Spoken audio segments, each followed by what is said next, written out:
nomor 16, nomor 18. Setan memproklamirkan kemudian kerasulan Paulus. Yes, silakan.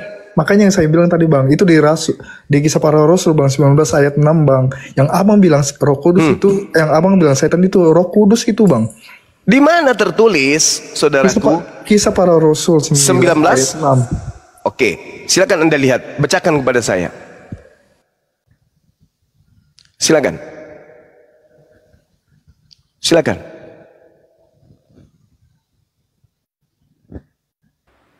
Silakan bang, saya senang hati belajar sama Anda. Silakan. Lagi ke perpustakaan dia pun. Anda ingin mengatakan hati-hati membawa data ke saya. Hati-hati. Saya harap saudara-saudara Kristen hati-hati. Kalau Anda belum mendalami Bible, Anda ingin mencoba membuyarkan kemudian argumentasi saya tentang Bible, hati-hati. Hati-hati. Anda akan malu. Serius. Anda akan malu.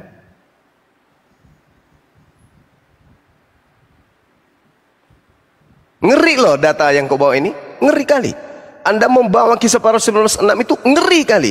Orang kalau menggunakan akal, ini akan bergegas meninggalkan Kristen.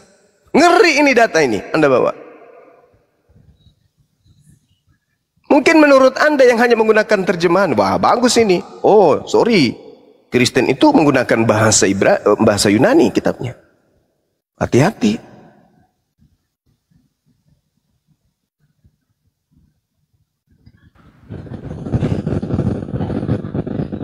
Lama banget. Silakan. Dan ketika Paulus menumpangkan tangannya di atas mereka, turunlah hantu suci ke atas mereka, dan mulailah mereka berkata-kata dalam bahasa roh dan bernubuat. Ayo, silakan. Silakan. Istilah Roh Kudus itu dari mana datangnya? Ayo, semangat. Silakan, jangan kabur bang. Biar kita ajarin, pelan-pelan kita ajarin. Dan ketika Paulus menumpangkan tangan di atas mereka, turunlah hantu suci, hantu murni ke atas mereka. Hantu loh. Hantu loh ini. Lukas 24 nomor 37. Hantu. Hantu ini tertulis di kitab saudara.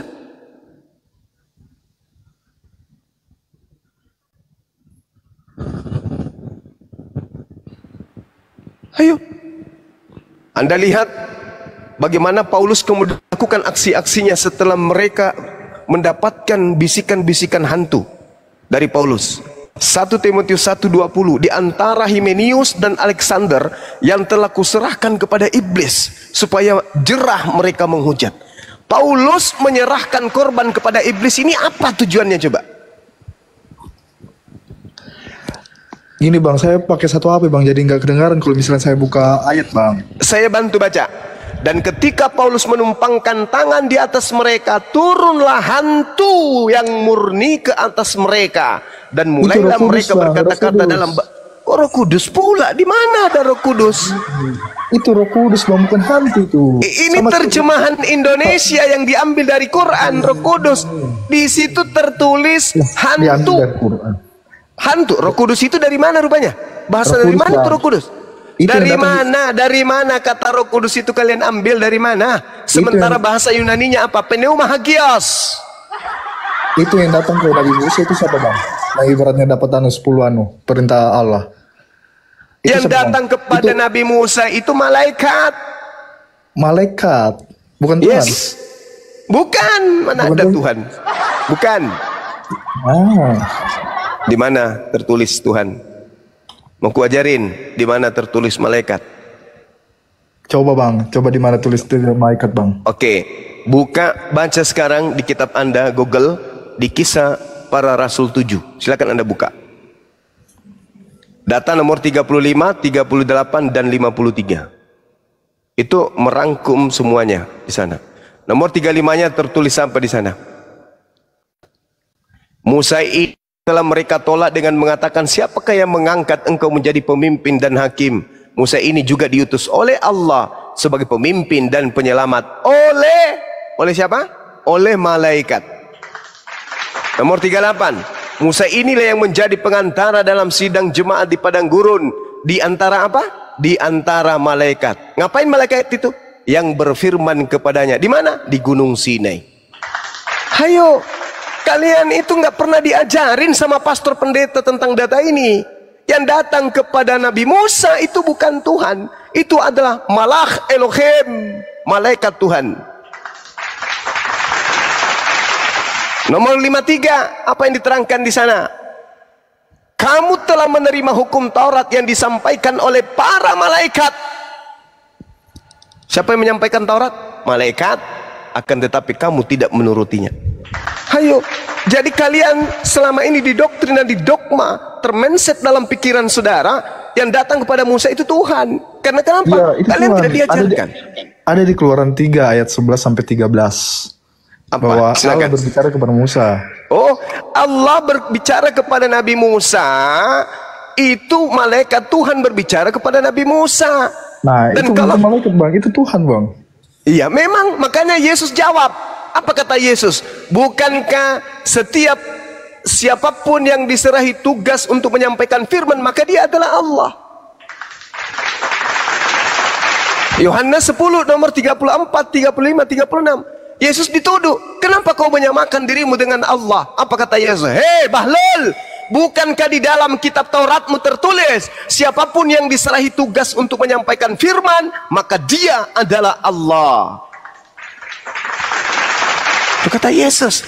Anda yang sudah terdogma Yesus Tuhan, ketika ada perkataan seperti itu, Anda mengatakan, oh ini dia Tuhan. Itu karena doktrin dogma. Benar enggak kata Yesus ini? Siapapun yang diserahi tugas untuk menyampaikan firman Allah, maka dia adalah Allah. Benar enggak kata Yesus? Wah, tidak ada bilang kayak gitu bang. Baca Yohanes 10 nomor 34, 35, 36. Bahkan Yesus mengatakan, dan yang tertulis di dalam kitab suci tidak boleh dibatalkan. Masihkah kau masih mengatakan diriku ini adalah menghujat Allah karena aku mengaku Allah? Jangan dong. Bukankah Nabi Musa juga melakukan hal yang sama? Maka siapapun yang diserahi tugas untuk menyampaikan firman Tuhan, maka dia adalah Tuhan. Maksudnya si duta, si rasul, si utusan ini, si kurir ini menyampaikan sesuai apa yang diperintahkan untuk disampaikan. Jadi corongnya Tuhan itu adalah para nabi. Nabi ini selaksa HP kalau di zaman kita. Kalau saya berkata di sini A, maka HP yang ada di tangan Anda keluar suara apa? A. Kalau saya berkata sini B, keluar di HP Anda B. Maka HP itu bukan Bang Suma, tapi HP itu adalah perpanjangan mulut Bang Suma untuk kuping saudara. Begitulah Yesus. Ketika Yesus berkata, akulah Allah, maka maksudnya Yesus menyampaikan firman Tuhan yang datang kepadanya. Yohanes 12:49, aku berkata bukan dari diriku sendiri. Apa yang aku katakan adalah apa yang diperintahkan oleh Bapa untuk aku katakan, aku sampaikan. Yohanes 14 nomor 24, firman yang kau dengar dari mulutku bukan dari aku, tapi dari Dia yang telah mengutus aku. Kalau Anda menggunakan akal, sebenarnya Anda sudah tamat dari ajaran ini. Gini Bang Suma, Silakan. Yesus itu tidak pernah mengatakan ibaratnya dirinya Tuhan. Yesus Siapanya? nggak pernah mengaku dirinya Tuhan Bang. Siapa? Yesus Bang. Iya memang, karena dia bukan Tuhan. Tapi Kenapa dia menjadi Tuhan? Setelah datang makhluk halus mengaku Tuhan kepada Paulus, barulah kemudian Anda sebagai pengikut Paulus menyembah sosok makhluk yang bernama Yesus. Nah, kalian Kristen menyangka Yesus yang dimaksud itu adalah sang penginjil. Bukan. Sang penginjil itu Mesias untuk Bani Israel. Yang kamu sembah ini, sang bintang fajar, berbeda dengan sang penginjil. Yesus itu sang penginjil. Markus 1:14. Dia sang penginjil. Dia sang penginjil. Ya, Yesus benar, itu Bang. sang penginjil. Yesus dulu penginjil Bang. Nah, Kerjanya kalau penginjil. yang datang kepada Paulus itu bukan sang penginjil, dia itu sang bintang timur, mengajarkan 13 buku kepada Paulus. Coba Anda lihat di dalam Galatia 1:12 Bang. Aku menerima firman bukan dari manusia. Tuh. Lalu dari mana? Dari mana kok firman? Dari Yesus. Yesus itu manusia, Cak Ayu. Oh, bukan Yesus itu, Bang. Yesus yang datang kepadaku itu hanya berupa cahaya.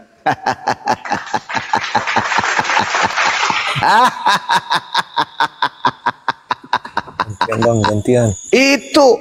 Jadi yang Paulus mengaku Galatia 1:12, aku menerima Injil bukan dari anak Maria, tapi aku menerima dari makhluk yang berupa cahaya yang mengaku Yesus. Kata Yesus, waspadalah kepada penyesat yang datang setelahku dengan memakai namaku dan berkata, akulah Yesus.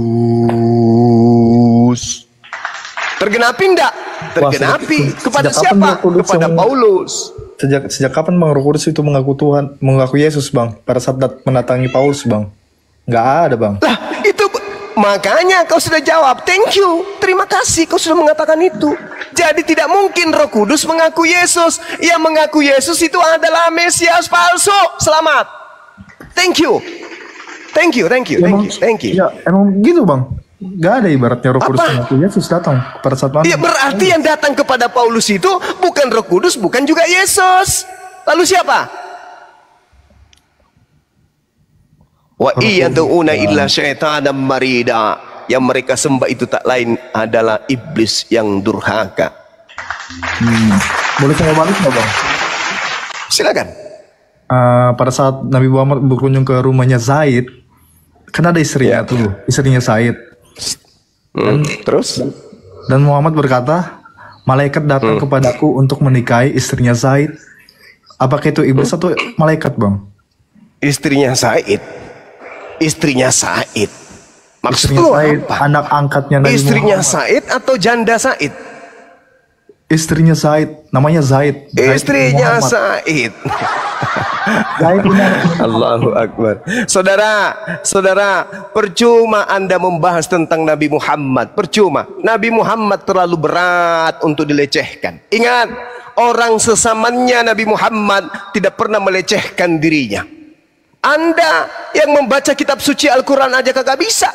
Hanya mendengarkan informasi-informasi dari orang yang membenci dia. Sebelum Anda lahir, kalau itu betul, maka sejazirah Arab akan mengutuk beliau. Tolong tunjukkan di mana kitab tertulis bahwa Nabi Muhammad itu dihujat oleh orang sesamanya. Tunjukkan kepada saya. Saya keluar sekarang meninggalkan agama saya kalau ada. Tunjukkan. Ada. Justru orang-orang setelah beliau wafat, mereka orang-orang Arab tidak ridha, tidak ikhlas ditinggal oleh mayatnya Nabi Muhammad. Mayatnya aja mereka nggak ikhlas, apalagi Nabi Muhammad. Mereka kemudian berkongkong-kongkong memeluk Islam, menjadikan Nabi Muhammad sebagai suri teladan. Sampai hari ini 1400 tahun silam. Bayangkan itu. Lantas Anda hanya sebutir debu mengatakan istrinya Said mau dinikahkan. Fitnahan dari mana itu kamu bawa, saudara? Kan tertulis. Hujatan dari mana itu? Di mana tertulis? Tunjukkan ke saya. Silakan. Tunjukkan. Ya, silakan. Silakan tunjukkan. Bible nggak paham, firman Tuhan paham. Lucu ini. Ini Bible, orang asli. Bible tulisan wartawan nggak paham, tapi kalam Allah paham dia. Hebat orang ini, hebat. Itulah tanda bahwa kekuatan daripada makhluk yang datang kepada Paulus itu sudah memenuhi isi kepalamu.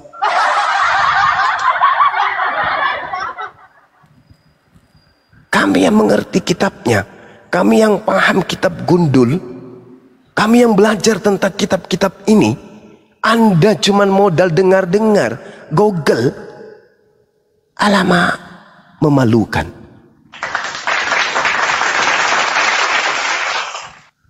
Oke ya teman-teman, kita sudah pada kesimpulan bahwa orang Kristen menganggap Yesus Tuhan. Yes, betul, itu Tuhan mereka. Tapi Yesus yang mana dulu? Itu harus kita tahu. Yesus yang mana dulu, paman? Karena Yesus menurut Yesus akan muncul Yesus palsu. Tertulis di mana Bang Suma? Lukas 21 nomor 8, Matius 24 nomor 4, nomor 5, nomor 23, nomor 25, nomor 24, nomor 26. Dan endingnya terbantahkan semua oleh Yesus sendiri di mana? Di nomor 27 dan nomor 30. Subhanallah.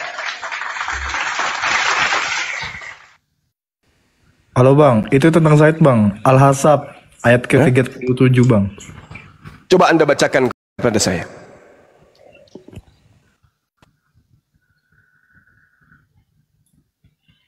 Silakan. Aku mau tahu sejauh mana kemudian Anda memahami Al-Quran. Silakan.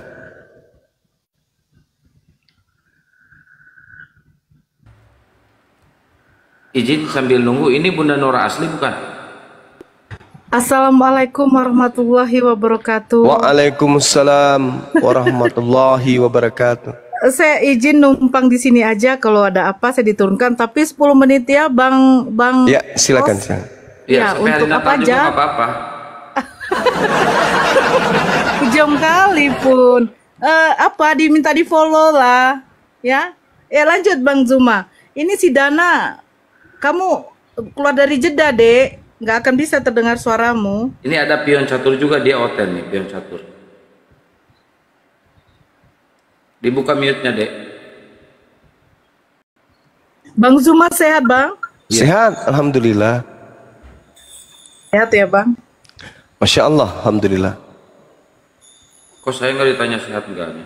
Hostnya sehat? Itulah kasih sayangnya, terbagi-bagi dia. Ya, Bang Pion Catur, silakan. Oke. Rasanya masih belum puas, ada yang mau ditanyakan sama Bang Zuma ini. Iya, silakan Bang. Oke, Bang. Berdasarkan apa yang saya cari-cari dari real TikTok, itu Muhammad diutus Allah di tanah Arab. Salah bila memang salah Bang ya. Ya, memang betul. Dan Musa diutus Allah di tanah Mesir karena memang dari sanalah menetap nenek moyangnya. Ya, terus? Oke, itu benar Bang ya? Betul. Oke. Kemudian saya juga membaca Quran surah Al-Maidah ayat 46 yang isinya begini. Kami menurunkan Isa putra Maryam untuk membenarkan kitab yang ada sebelumnya, yaitu Taurat. Dan kami menurunkan Injil kepadanya, yang isinya adalah petunjuk dan cahaya. Keduanya itu digunakan sebagai petunjuk dan pengajaran untuk umat bertakwa. Kemudian di Al-Maidah 68 dikatakan,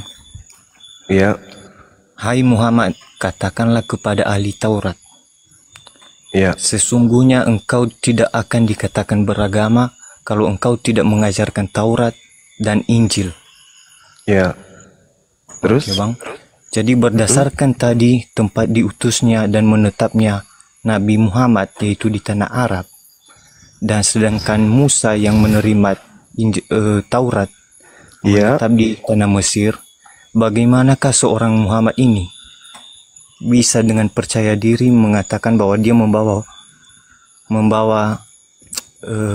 Taurat gitu loh, yang dititipkan kepada Nabi Musa, sedangkan tempat mereka jauh dan mereka tidak pernah bersama-sama, bahkan tidak mengenal satu sama lain. Dan tiba-tiba dengan datangnya Al-Quran, di dalam Al-Quran diakui bahwa Muhammad telah mengenal Taurat, sedangkan dia belum pernah bersama-sama dengan Musa dan juga Isa. Itu Bang, coba dijawab dulu. Oke, baik. Sederhana. Kalau berbicara dengan narasi seperti itu, Paulus membawa Taurat. Di dalam Efesus 2:15 dia bawa Taurat. Sedangkan jaraknya dengan Nabi Musa 1400 tahun silam. Ada bisa jawab? Kenapa kemudian Paulus ngaku-ngaku membawa Taurat padahal dia tidak pernah dapat wahyu dari Tuhan? Nah, kemudian Al-Quran menjelaskan, a'udzubillahi minasyaitonirrajim, wa min qablihi kitabu Musa imama wa rahmah wa hadza kitabu musaddiqul lisanan Arabiyya. Dan sebelum Al-Quran itu telah ada kitab Musa sebagai petunjuk dan rahmat sebelum Al-Quran. Dan Al-Quran ini adalah kitab yang membenarkan Taurat tersebut dalam bahasa Arab untuk memberi peringatan kepada orang-orang yang zalim dan memberi kabar gembira kepada orang-orang yang berbuat baik. Jadi Allah yang pernah berfirman kepada Nabi Musa kembali berfirman kepada Nabi Muhammad, dan bagian daripada kisi penyampaiannya itu adalah cakupan Taurat. Allah sampaikan itu kepada Nabi Muhammad dengan menggunakan lisanan Arabian, perkataan dalam bahasa Arab, menggunakan bahasa Arab. Kemudian ketika saudara membawa data di dalam Al-Quran surah Al-Ma'idah ayat 46, wa kaffaina ala atharihim bi Isa bin Maryam musaddiqan lima baina yadayhi minat Taurat wa atainahul Injil fihi hudaw wa nur. Memang betul. Jadi ketika Nabi Musa kemudian datang kepada Bani Israel, Nabi Musa membawa Taurat. Taurat itu datang untuk kemudian sebagai petunjuk dan pengajaran orang-orang yang bertakwa pada masanya, kaumnya. Petunjuk bagi Bani Israel, kaumnya Nabi Musa. Lalu datang Injil. Injil juga datang kepada Bani Israel melalui lisan Nabi Isa alaihissalam, juga kepada Bani Israel, kaumnya. Lalu kemudian dikatakan wa musaddiqan lima baina yadayhi minat Taurat wa hudaw wa mau'idatan lil muttaqin, bahwa Taurat ini diberikan sebagai petunjuk kepada orang-orang bertakwa. Permasalahannya sekarang, Taurat itu mana? Taurat diberikan kepada kaumnya Nabi Musa. Anda Kristen bukan pemegang Taurat, dan Anda bukan pemegang kitab Taurat, dan bukan umatnya Nabi Musa. Tidak ada hubungannya ayat ini. Tak akan pernah bisa menolong orang Kristen dalil Al-Quran ini. Kenapa? Yang dimaksud Al-Quran adalah Tauratnya Nabi Musa. Yang dimaksud Al-Quran adalah Injilnya Nabi Isa. Sedangkan Kristen bukan umatnya Nabi Musa, bukan umatnya Nabi Isa, dan Kristen bukan pemegang Taurat dan bukan pemegang Injil. Kristen hanya memegang kitab remah-remah yang diambil terjemahannya dari Septuaginta, yang diterjemahkan oleh Kekaisaran Ptolemy II pada abad ketiga sebelum Masehi. Tak ada hubungannya dengan Nabi Musa. Begitu juga Injil. Injil yang diberitakan Yesus atau Isa alaihissalam di tengah-tengah Bani Israel, seluruhnya 100% adalah firman Tuhan, bukan yang ditambah dan dikurangi. Sedangkan yang di tangan Kristen hanyalah terjemahan remah-remah dari agama sebelumnya, dan kitab perjanjian baru ini adalah catatan-catatan wartawan yang tidak dikenal. Kemudian saudara, Anda mengambil Al-Quran surah Al-Ma'idah ayat 68. Qul ya ahlal kitab lastum ala syai'in hatta tuqimut Taurat wal Injil wa ma unzila ilaikum min rabbikum. Katakanlah wahai nabiku Nabi Muhammad, wahai ahli kitab, orang Yahudi dan Nasara, bukan Kristen, kamu tidak dipandang beragama sedikit pun hingga kamu menegakkan ajaran-ajaran Taurat dan Injil. Dan apa lagi? Al-Quran yang diturunkan Tuhanmu kepadamu. Tuh. Jadi kalau dikatakan Taurat, Injil, Al-Quran, berarti harus ke Islam. Karena Taurat cakupannya sudah ada di Al-Quran, Injil cakupannya sudah ada di Al-Quran, dan Al-Quran adalah ruang lingkup dari kesempurnaan hukum-hukum Tuhan yang datang kepada Bani Israel dan untuk seluruh umat manusia pada masa Nabi Muhammad dan masa sampai kiamat. Itu Al-Quran katakan, Qul ya ahlal kitab, wahai orang Yahudi dan Nasara, lastum ala syai'in hatta tuqimut Taurat wal Injil wa ma unzila ilaikum min rabbikum wala yazidanna katsiran minhum ma unzila ilaika min rabbik tuqyadan wa kufra fala ta'sa'alal qaumil kafirin. Dan apa yang diturunkan Tuhanmu kepadamu wahai Nabi Muhammad pasti akan membuat banyak di antara mereka lebih durhaka dan lebih ingkar lagi. Maka janganlah engkau berputus asa terhadap orang-orang kafir tersebut. Apa maksudnya? Nabiku Muhammad, aku turunkan kemudian Al-Quran dalam cakupan Taurat dan Injil, sebagian dari isinya akan menjadi tonggak yang menjadi pengukur antara orang muslim dan orang kafir. Datangnya Al-Quran akan menjadikan mereka jauh lebih kafir dari sebelumnya. Itu kata Quran. Dan memang betul. Bayangkan aja, kenapa orang yang datang di masa Nabi Musa kemudian ingkar kepada Nabi Musa? Ya, alasannya salah satunya karena di situ belum ada Nabi Muhammad sebagai jalan solusi. Kenapa orang-orang yang ada pada masa Nabi Isa orang ingkar kepada mereka, kepada Nabi Isa? Solusinya mau kemana mereka? Sementara tidak ada Nabi Muhammad sallallahu alaihi wasallam pada masa itu. Kalau hari ini orang Yahudi, orang Nasrani, orang Sabi'in atau apapun di luar pada itu termasuk Kristen tidak menemukan lagi gambaran petunjuk yang jelas sebagai cahaya, petunjuk dan juga cahaya kepada Allah, kepada Tuhan. Ada Al-Quran. Tapi mereka ingkari. Maka kata Yesus dalam kitab saudara, pengikut daripada nabi palsu itu 2 kali lebih jahat daripada engkau sendiri. Kenapa? Kenapa demikian? Karena ada masa di mana Tuhan akan datang mengutus nabi penutup, tapi mereka juga ingkar. Maka dia yang menjadi pengikutmu 2 kali lebih jahat daripada engkau sendiri. Maksudnya setelah datang Al-Quran pun ditolak, Nabi Musa datang Tauratnya ditolak, Injil datang ditolak. Mereka hanya mengikuti pengabaran-pengabaran wartawan yang tidak jelas. Nabi Muhammad datang membawa kalamul rupa Quran juga ditolak. Maka mereka 2 kali lebih jahat daripada orang-orang kafir terdahulu. Oke, biar saya tanggapi, Bang. Ya, silakan. Oke, jadi saya ambil kesimpulan dari jawaban Bang Zuma. Tadi Bang Zuma bilang bahwasanya Taurat diturunkan kepada Musa, lalu diturunkan lagi kepada Nabi Muhammad. Yang saya mau tanyakan, apakah ada data dari Al-Quran yang bisa membantu jawaban Abang? Wa min qablihi kitabu Musa imam wa rahmah. Sebelum Al-Quran telah ada kitab Musa sebagai petunjuk. Kenapa? Ada nama suratnya biar saya juga belajar nanti.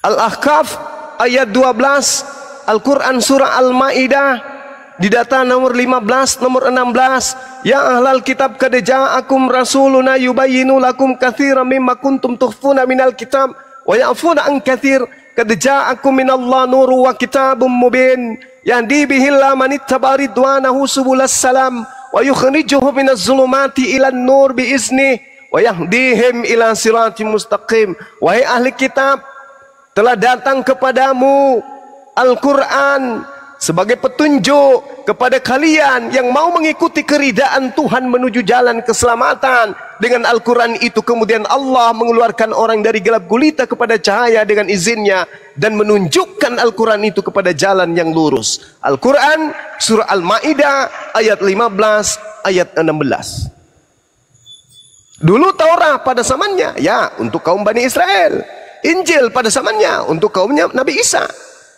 Mana tertulis? Matius 15:24. Aku diutus hanya kepada domba yang sesat dari Bani Israel.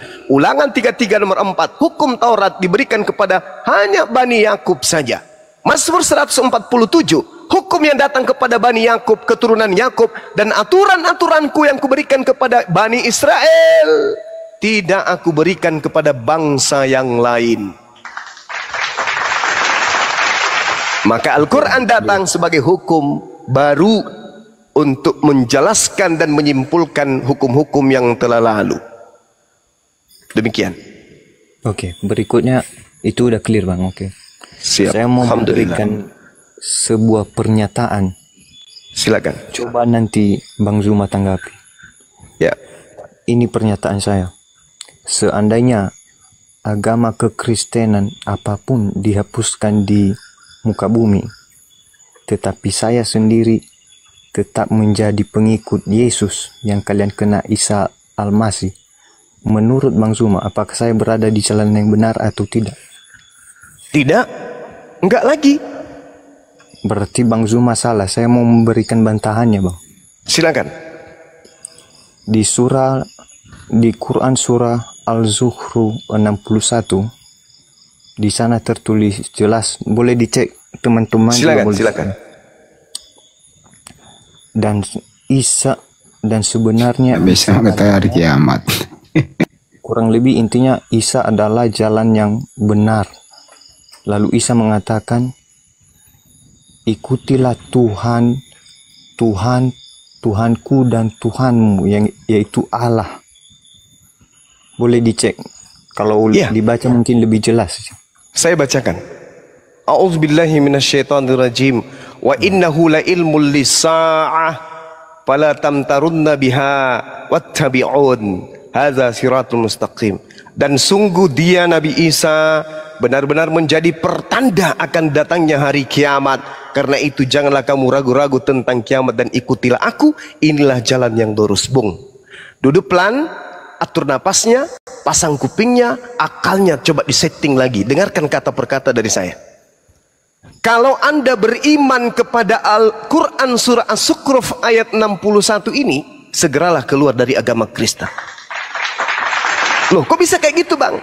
Ini menjawab kitab saudara Matius 24 nomor 23, 24, 25, 26, 27. Apa kata Yesus kemudian? Sebaliknya nanti, sebab camkanlah aku sudah mengatakannya kepadamu terlebih dahulu. Jika ada orang berkata ada Yesus di padang gurun, ada Yesus di dalam bilik, jangan kamu percaya, sebab anak manusia akan datang seperti cahaya yang terlontar dari timur sampai ke barat. Demikianlah nanti kedatanganku yang kedua. Berarti yang datang kepada Paulus itu bukan Yesus, sebab Yesus nanti datang sebagai pertanda kiamat. Yesus diceritakan datang kepada Paulus sudah 2000 tahun. Mana kiamatnya? Mana kiamatnya? Mana kiamatnya? Yesus mengatakan kedatanganku kedua sebagai tanda akan datangnya kiamat. Baca nomor 29, 30, 41, 40, 41, 42 di Matius 24 itu. Itu adalah huru hara kiamat. Al-Quran mengatakan wa innahu la ilmul lisa'ah fala tamtarunna biha wattabi'un hadza siratul mustaqim. Dan sungguh Isa benar-benar menjadi tanda akan datangnya hari kiamat. Karena itu janganlah kamu ragu-ragu tentang kiamat itu dan ikutilah aku. Inilah jalan yang lurus. Jadi maksudnya apa dalil ini? Ketika Nabi Isa sudah datang, maka itu adalah detik-detik kiamat. Ternyata di Bible juga Yesus mengaku demikian. Jadi kalau ada orang berkata bertemu dengan aku, jangan kau percaya, Cak Ayu, jangan. Karena kalau aku datang kedua kalinya, itu berarti hidupmu di bumi sudah akan berakhir. Jangan kau lagi menghayalkan yang lain. Sebab anak manusia akan datang bersama dengan malaikat di awan, seperti cahaya yang terlontar dari timur sampai ke barat. Demikianlah kedatangan anak manusia kelak. Al-Quran menganulir itu. Wa innahu la ilmul lisa'ah wala tamtarunna biha wattabi'un hadza siratul mustaqim. Maksudnya ikuti Al-Quran. Inilah jalan yang lurus itu. Apa? Bahwa Nabi Isa belum datang, Yesus belum datang. Yang datang kepada Paulus itu palsu. Yesusnya nanti datang di akhir zaman. Nabi Isa nanti datang di akhir zaman. Kalau Anda tidak percaya kepada Quran, maka minimal percaya kepada Matius 24 nomor 27. Oke, nomor 30. Silakan. Maka apa katanya? Inilah jalan yang lurus itu. Jalan yang lurusnya apa? Mengimani bahwa Yesus nanti datang kedua kalinya di akhir zaman. Bukan mengimani bahwa yang datang kepada Paulus, yang datang kepada Ananias, yang datang kepada para murtadin sebagai Yesus. Bukan itu yang diimani. Tapi yang diimani adalah jalan lurusnya, yaitu Isa Yesus datang nanti di akhir zaman, detik-detik menjelang kiamat. Itu baru iman yang betul. Oke, Bang. Silakan. Itu di surah, karena ini masih ayat sebelumnya masih abang ragukan. Saya memberikan satu ayat lagi. Surah Maryam ayat 36. Oke. Di situ jelas. Silakan. Isa mengatakan, akulah jalan yang benar. Di dalam Al-Quran ini, Bang. Akulah jalan yang benar. Sembahlah Tuhanku dan Tuhanmu. Maka itulah jalan yang lurus. Sekali lagi saya katakan, kalau Anda percaya dengan surah Maryam ayat 36, tinggalkan agama Kristen. Tinggalkan. Wa innallaha rabbi wa rabbukum fa'budu. Wahai Maria, jangan kau sentuh aku, tapi pergilah kepada Tuhan, kepada saudara-saudaraku. Katakan kepada mereka, aku akan pergi kepada Tuhanku dan Tuhanmu. Wa innallaha rabbi wa rabbukum fa'budu. berdasarkan Bible, berdasarkan pengakuan Yesus, berdasarkan Al-Quran yang datang kemudian dan Anda baca terjemahannya, ternyata Yesus bertuhan dan Tuhannya adalah Allah Azza wa Jalla. Apa kata Quran? Hadza siratul mustaqim. Nggak ada dalilnya sembahlah Tuhan Yesus. Itu ajaran iblis itu. Yesus yang mau disembah di sini adalah Tuhan, adalah makhluk yang datang kepada Paulus. Yesus datang penginjilan selama 3 tahun. Dia mengajarkan apa? Sembahlah kepada Tuhan yang ada di langit. Hidup kekal diterima dengan apa? Yohanes 17:3. Mengenal Tuhannya Yesus satu-satunya Tuhan. Yesus dikenal sebagai apa? Utusan Tuhan. Jadi kalau hari ini Kristen mengatakan sembahlah Yesus, silakan. Memang ada Yesus yang minta disembah. Yang mana itu? Yang datang kepada Paulus. Itu adalah Yesus lain. Yang Kalau tadi Yesus kalau Yesus yang asli baca Yohanes 4. Yesus yang asli mengatakan Yesus. apa? Di Yohanes 4 nomor 22. Yesus yang asli berkata apa? Aku Yesus menyembah Tuhan yang aku kenal. Itu siapa? Yesus asli tuh. Ini yang berkata di dalam Al-Quran. Nabi Isa berkata, wa inna allaha rabbi wa rabbukum fa'budu. Itu kata Nabi Isa. Yesus aslinya berkata, Yohanes 4:22, aku menyembah Tuhan aku kenal. Kalian menyembah Tuhan yang tidak kalian kenal.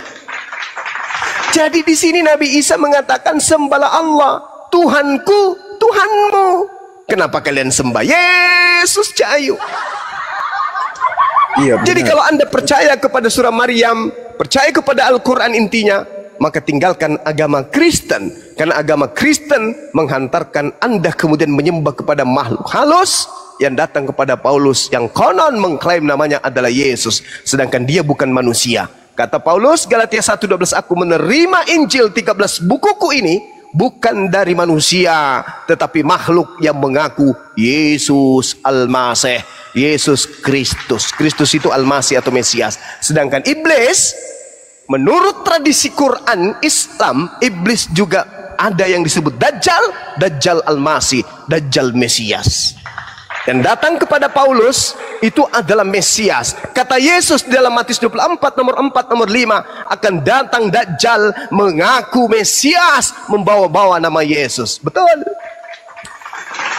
Dan akan menyesatkan banyak orang. Alhasil miliaran orang Kristen terperdaya dengan makhluk yang datang kepada Paulus mengaku Al-Masih. Sadari itu. Sadari sebelum Anda masuk ke dalam liang lahat. Demikian. Iya, itulah yang saya jadikan pernyataan saya tadi, Bang. Dan berdasarkan ayat tersebut, kan dikatakan di sana, coba dengar dulu, Bang, ya. Ya. Dikatakan, Isa mengatakan, akulah jalan yang benar, sembahlah Tuhanku dan Tuhanmu, yaitu Allah. Terus kenapa nyembah Yesus? Sebentar dulu, Bang. Itu di luar. Yang mau saya tanyakan, bila seandainya kekristenan dihapus dari muka bumi, dan saya hanya mengikuti sampai Isa, menurut Bang Zuma, saya berada di jalan yang benar atau tidak? Karena menurut saya, sudah jelas dikatakan di ayat itu, saya berada di jalan yang benar. Tidak, Bang. Ini ucapan Yesus ketika datang kepada Bani Israel. Anda bukan Bani Israel. Ini ucapan dia ketika datang ke tengah-tengah Bani Israel. Kan sudah kujatakan tadi. Yohanes 4 nomor 22. Yesus sedang berbicara kepada siapa? Orang Indonesia atau kepada Bani Israel? Bani Israel. Ini pun demikian. Isa berbicara kepada kaumnya Bani Israel. Wa isqala Isa bin Maryam, ya Bani Israel, wahai Bani Israel, inni rasulullahi ilaikum, sesungguhnya aku ini adalah utusan Allah untuk kalian Bani Israel. Matius 14 nomor 24. Matius 10 nomor 5 nomor 6. Yesus berpesan kepada ke-12 muridnya agar jangan ke bangsa Indonesia, agar jangan ke bangsa Belanda, agar jangan ke bangsa Romawi, tapi pergilah kepada dombaku yang hilang dari umat Israel. Anda umat Israel? Bukan. Makanya Yesus dalam Matius 7 nomor 22, bukankah kami telah bernubuat pakai namamu Yesus, bermujizat pakai namamu Yesus, mengusir setan pakai namamu Yesus? Apa kata Yesus? Enyahlah daripadaku paman, aku tidak mengenal engkau, engkau adalah pembuat kejahatan. Enggak malu digituin, enggak malu, enggak malu. Nggak malu. Sudah jago-jagoan depan umat Islam. Yesus Tuhanku, Yesus, kami orang Kristen, kami anak-anak Yesus. Tapi diusir endingnya. Nggak malu. Nggak malu. Malu dong. Kalau Anda menggunakan akal, pasti malu. Kalau menggunakan hanya percaya iman, dogma, doktrin, maka Anda tidak akan malu. Kenapa? Karena ada Yesus palsu di dalam diri Anda yang senantiasa mengajak Anda untuk menemani dirinya masuk ke dalam api neraka yang menyala-nyala. Ayo. Oke. Silakan. Pertanyaan yang terakhir, Bang. Silakan, Bung. Apakah Bang Zuma setuju Nabi Isa adalah nabi yang paling tinggi? Nabi yang paling tinggi. Nabi yang paling tinggi. Yang lain. Di antara nabi yang lain. Kalau Anda berbicara mengenai Nabi Isa alaihissalam, Al-Quran menceritakan bagaimana beliau kemudian menarasikan di dalam penginjilan ke tengah-tengah Bani Israel bahwa akan datang nabi setelahnya, yaitu baginda Rasulullah Muhammad sallallahu alaihi wasallam. Itu diterangkan di dalam Al-Quran surah As-Saff yang akan saya bacakan kepada saudara. Tadi saya sudah bacakan sebenarnya. Dia mengatakan begini, wa isqala Isa bin Maryam ya bani Israel inni rasulullahi ilaikum musaddiqan lima baina yadayhi minat Tara idayya minat Tara wa mubasysyiran bi rasuli ya'ti min ba'di ismuhu Muhammad. Nabi Muhammad diberitakan oleh Nabi Isa alaihissalam. Makanya kami tidak beriman kepada Injil yang kalian gunakan, Bible yang kalian gunakan itu sebagai Injil. Kenapa? Karena di situ tidak ada nama Nabi kami. Sedangkan di Al-Quran Nabi Isa berbicara tentang Nabi Muhammad. Minat Torah wa mubasyiran bi rasuli ya'ti min ba'di ismuhu Ahmad, dan aku memberitakan kabar gembira. Kabar gembira akan datangnya penghibur. Kabar gembira itu adanya hiburan. Yesus berkata di dalam kitab Yohanes 16, Yohanes 14, aku akan minta kepada Bapa agar Bapa mengutus seorang penghibur, pembawa kabar gembira, yaitu Ahmad, baginda Rasulullah Muhammad sallallahu alaihi wasallam. Lalu Nabi Isa mengatakan apa? Ketika Nabi setelahku itu bernama Nabi Muhammad datang kepada mereka dengan membawa bukti-bukti yang nyata, mereka justru mengatakan ini adalah sihir yang nyata. Itu, Bung.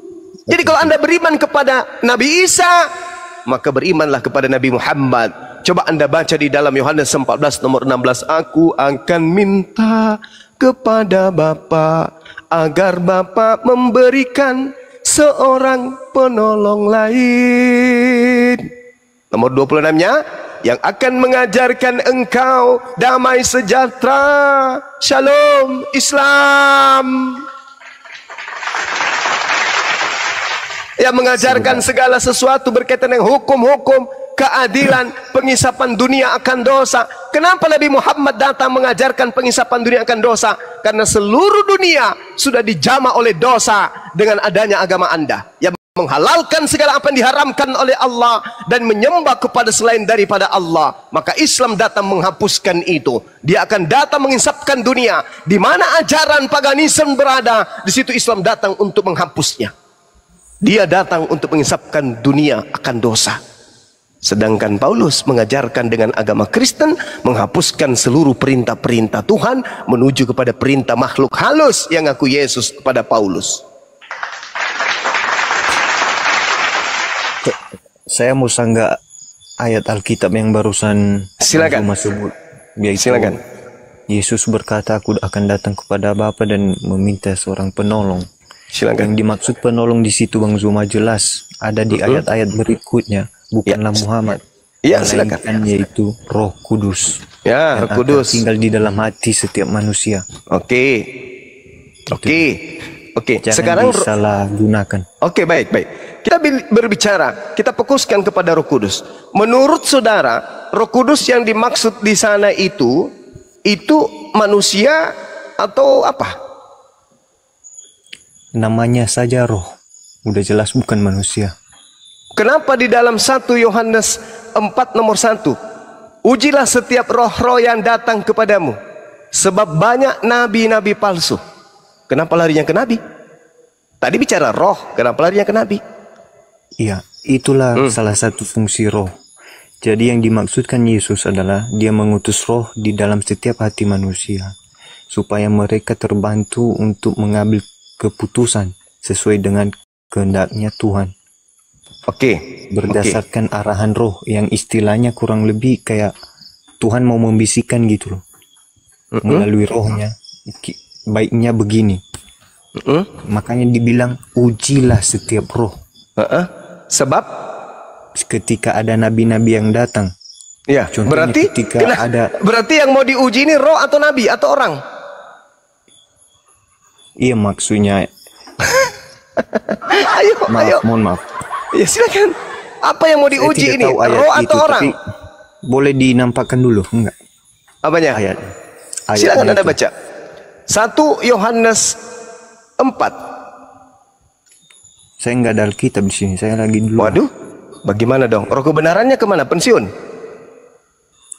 Tapi kalau Bukankah roh kebenaran saya itu setelah membimbing? menjadi- Tadi Anda mengatakan roh kebenaran, Roh Kudus akan membimbing Anda pada Ya, setiap betul. kebenaran. Nah, Roh Kudusnya Anda kok kenapa enggak berfungsi? Kok minta bebal? Bukankah Roh Kudus itu adalah Tuhan yang menghantarkan Anda kemudian memahami kebenaran? Kok sekarang minta bebal? Tuhan mati lampu di dalam. Jadi yang dimaksud menemani kamu selama-lamanya itu adalah ajaran Roh Kudus. ya, Ajaran Roh Kudus kan? Yang menemani bukan ajaran selama-lamanya Roh Kudus, itu. tapi Roh Kudus.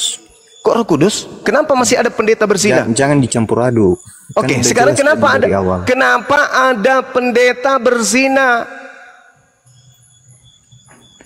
Jangan Mana bahas Roh Kudusnya? masalah. Jangan bahas masalah identitas. Roh Kudus menemani kalian kan? Betul? Mohon maaf sebelumnya disclaimer dulu. Ini kan barusan Bang Zuma, kenapa ada pendeta berzina? Yes. Saya mau bertanya balik. Kenapa begitu banyak berita tentang pesantren yang di Karena mana Roh Kudusnya di dalam ulama Al-Quran. memperkosa Roh para Kudusnya. santrinya. Roh Kudusnya. Jadi Makanya jangan saya tanya. membahas agama. Jangan menyerang agama. Sekarang saya bertanya begitu kan ada tujuannya. Anda Kita mengatakan sama-sama diskusi baik saja. Anda mengatakan Roh Kudus itu masuk ke setiap orang percaya di Kristen, betul? Betul, di dalam hatinya menetaplah. Nah, Roh Kudus. kenapa ada pendeta memperkosa? Sama halnya seperti ulama juga yang Jangan mendirikan kau sama-samakan. pesantren yang memperkosa para santri. Oke, Itu ada sekarang saya tanya kejadian. samamu. Roh Kudus di Islam itu masuk ke setiap Islam atau gimana? Apakah Anda meminta Roh Kudus? Bahlul juga ini ternyata. Di Kristen itu Roh Kudus itu datang ke setiap Kok orang Roh Kudus Kristen. di Islam gimana sih? Apa Anda meminta Roh Kudus? Saudara, emang di Kristen itu ada Roh Kudus? Di hati manusia ada Roh Kudus. Saya tanya dulu, emang di Kristen itu ada Roh Kudus? Kristen adalah agama dan Enggak. agama Kamu tidak dapat memiliki kata Roh Kudus. Kudus itu dari mana? Dari dalam Alkitab. Di mana di Alkitab ada kata Roh Kudus? Sekian lamanya saya membaca Alkitab, jadi pembaca Alkitab tentunya saya tahu. Tetapi kalau ayatnya saya tidak hafal betul. Nah, oke. Tapi kalau kamu kita cari, kamu mungkin membaca besok bisa saya jelaskan. kamu membaca kitab itu kitab yang berbahasa Indonesia atau yang berbahasa Yunani? Yang berbahasa Indonesia memang. Di dalam bahasa Yunaninya ada nggak Roh Kudus? Saya belum pernah membaca bahasa Nah, Yunani. makanya kena kau. Makanya kalau jadi Kristen itu jangan sok tahu. Di agama Kristen itu nanti mengenal kata Roh Kudus setelah kitabnya diterjemahkan dalam bahasa Indonesia. Kata Roh Kudus itu diambil dari Al-Quran. Tidak ada di Bible Yunani kata Roh Kudus. Camkan itu baik-baik. Camkan Saya itu. dulu mau bantah. Saya mau bantah. Mohon maaf sebentar. Silakan. Mohon maaf Silakan. sebentar. Anda barusan Silakan. Nggak usah minta maaf. Nggak usah minta maaf. Kamu sudah salah dari lahir. Nggak usah. Silakan. Anda barusan mengatakan Roh Kudus diambil dari dalam Al-Quran. Yes. Sedangkan Alkitab sudah ada 600 tahun lebih dulu daripada Bahlul. Al-Quran. Bagaimana Anda mengatakan itu? Jangan Bahlul. Kamu yang koplak. Sekarang Ada-ada kitabmu. aja Dengar pemakan babi, dengar. Jangan kau pancing saya untuk mengatakan kau bahlul, ya. Kitabmu itu bahasa Yunani. Bahasa Yunani itu ada di abad pertama, abad kedua, abad ketiga, abad keempat, abad kelima, abad ke-6 sampai ke abad 19. Masuk Betul, Belanda ke Indonesia ini. Diam dulu. Kitabmu pertama kali dituliskan dan dikanon, nanti manuskripnya, kodeksnya paling tertua itu abad keempat, dan tidak ada kata Roh Kudus di situ. Paham? Nanti Belanda masuk ke Indonesia, kitabmu diterjemahkan masuk ke dalam bahasa Indonesia, baru nebeng kata Roh Kudus. Paham kau? Kapan Belanda masuk menjajah di Nusantara ini? Abad keberapa? Tahun berapa? Tahun 1662. Paham kau? Saya tidak. Sabar dulu. Sabar. Sebelum kitabmu masuk dibawa Belanda di Indonesia, belum ada kata Roh Kudus di dalam. Paham? Sedangkan Al-Quran, Kul nazzalahu ruhul kudus, itu sudah ada di abad ke-7. Kitabnya Kristen nanti ada Roh Kudus tertulis di dalam, nanti di tahun 1600. Oke? Berarti Al-Quran lebih dulu menggunakan kata Roh Kudus, abad ke-7. Berapa selisih tahunnya itu? 900 tahun lebih dulu Islam menggunakan kata Roh Kudus. Nanti masuk Belanda di Indonesia, baru menggunakan Kristen itu kata Roh Kudus. Itu pun dalam bahasa terjemahan kitab mereka. Orang Belanda tidak mengenal Roh Kudus. Paham kau? Orang Yunani tidak mengenal Roh Kudus. Orang Romawi tidak mengenal Roh Kudus. Di luar Indonesia tidak ada orang Kristen mengenal Roh Kudus. Paham? Di Indonesia ini saja, karena kitab penjajah diterjemahkan ke dalam bahasa Indonesia, baru mereka mencuri kata Roh Kudus dari Al-Quran. Paham sampai sini? Paham? Jadi jangan sosok ngajarin saya tentang Roh Kudus. Silakan. Ada satu ayat dari Al-Quran yang mengatakan Roh Kudus. Coba berikan contoh. Al-Quran surah An-Nahl ayat 100 berapa itu, teman-teman? 102. 102 Al-Nahl ya. Iya, mudah-mudahan saya tidak keliru. Teman-teman ingat gak? Juga. Jangan nanti, sekarang aja. Ngapain nanti? Saya punya hanya satu HP. Ya, makanya kalau begitu ada ya. Masya Allah. Al-Quran mengatakan Kul nazzalahu Roh Kudus. Tunjukkan bahasa Yunani. Di dalam kitabmu tertulis Pneuma Hagios. Pneuma Hagios itu artinya apa? Hantu murni. Tepuk tangan penonton. Hantu murni dirubah menjadi Roh Kudus, nggak nyambung.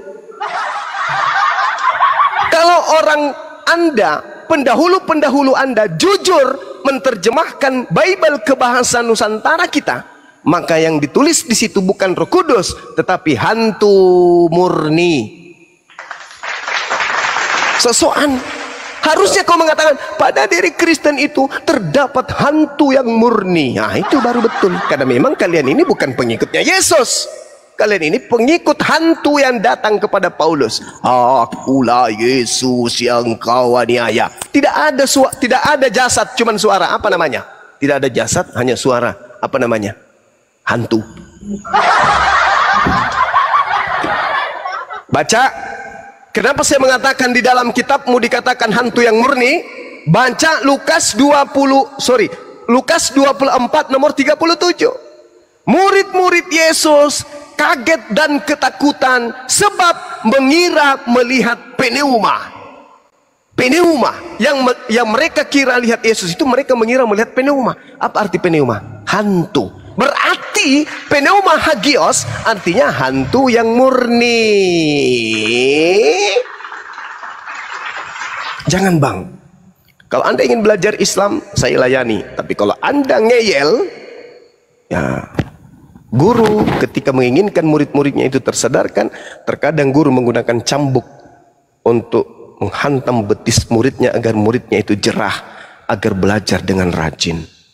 Silakan, saya tidak mematahkan semangat Anda untuk belajar.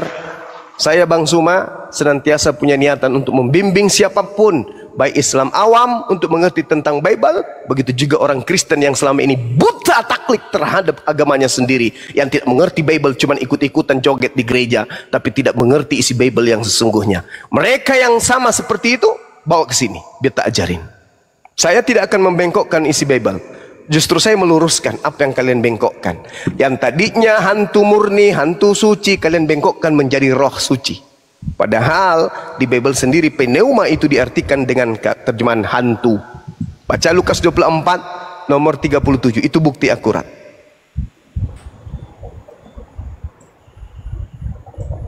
Oke, izin abang, saya sapa dulu yang baru masuk bang.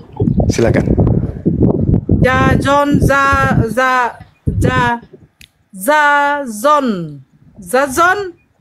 Zazon. Oi. Zazo. Ada yang suka makan perkedel rawon nggak? Nggak ada bang. Rawon. Rawon ini ya? Suka Yang enak. Yang terbang. Oh, Rawon, itu peye itu mah biasanya. rawon.